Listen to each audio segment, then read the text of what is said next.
Un journaliste américain a été attaqué par des colons israéliens. Ces images symbolisent ce que vivent quotidiennement les familles palestiniennes dans les territoires occupés.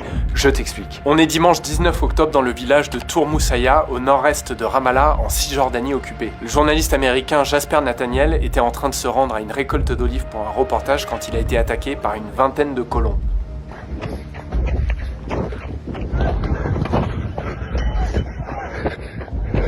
Hey! Hey! Press!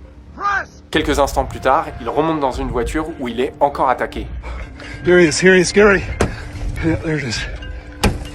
Et ensuite, il filme cette scène. You got it. Oh, come on, don't fucking hit her! Hey! Oh my God. On y voit Afaf Abou Alia, une Palestinienne, être frappée violemment à la tête par un colon israélien cagoulé. Elle tombe directement à terre, puis il la frappe à nouveau alors qu'elle est déjà au sol, sûrement inconsciente. C'est clairement une tentative de meurtre à laquelle elle a heureusement survécu. I'm gonna get out of here. No. Somebody needs to document this. Let her in. You get in. You get in. Elle a ensuite été transportée à l'hôpital pour des blessures graves. Pour le journaliste américain Jasper Nathaniel, qui a été en interaction avec des soldats israéliens qui étaient sur place, c'est clairement un guet-apens organisé par l'armée israélienne et les colons. As soon as we got there, soldiers jetted off in their jeep.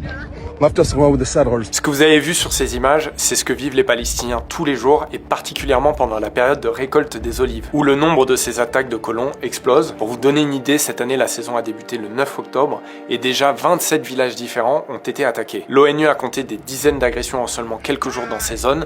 Des familles parlent de coups, de jets de pierre, d'arbres saccagés et de véhicules incendiés. Dans plusieurs cas, des témoins assurent que des soldats de l'armée israélienne se tenaient à proximité sans empêcher ces violences. En réalité, c'est documenté depuis très longtemps par de nombreuses ONG de défense des droits humains. D'ailleurs, avec deux journalistes français, on a sorti une vidéo en janvier disponible sur ma chaîne YouTube qui prouve la complicité de l'armée israélienne avec les colons. Et si ces situations se répètent encore et encore, c'est parce que l'impunité israélienne est la norme sur place. Même pour ceux qui osent porter plainte, rien ne se passe et les Palestiniens sont souvent criminalisés alors qu'ils essayent de se défendre. L'ONG israélienne Yesh Din suit ces dossiers depuis des années et la grande majorité des plaintes pour violence de colons n'aboutissent à aucune inculpation. C'est important aussi de rappeler que dans les territoires occupés, l'État israélien a l'obligation, normalement, de protéger les civils palestiniens. Protéger, ça veut dire prévenir les attaques, interpeller les auteurs, instruire les enquêtes et les juger. Ce qui n'est aujourd'hui pas du tout le cas, et avec le génocide, la colonisation n'a pas cessé de s'accentuer depuis 2 ans, et ça ne fera qu'empirer tant que la communauté internationale n'imposera aucune sanction. Avant de vous quitter, je vous invite à suivre le journaliste américain Jasper Nathaniel, qui travaille dans les territoires occupés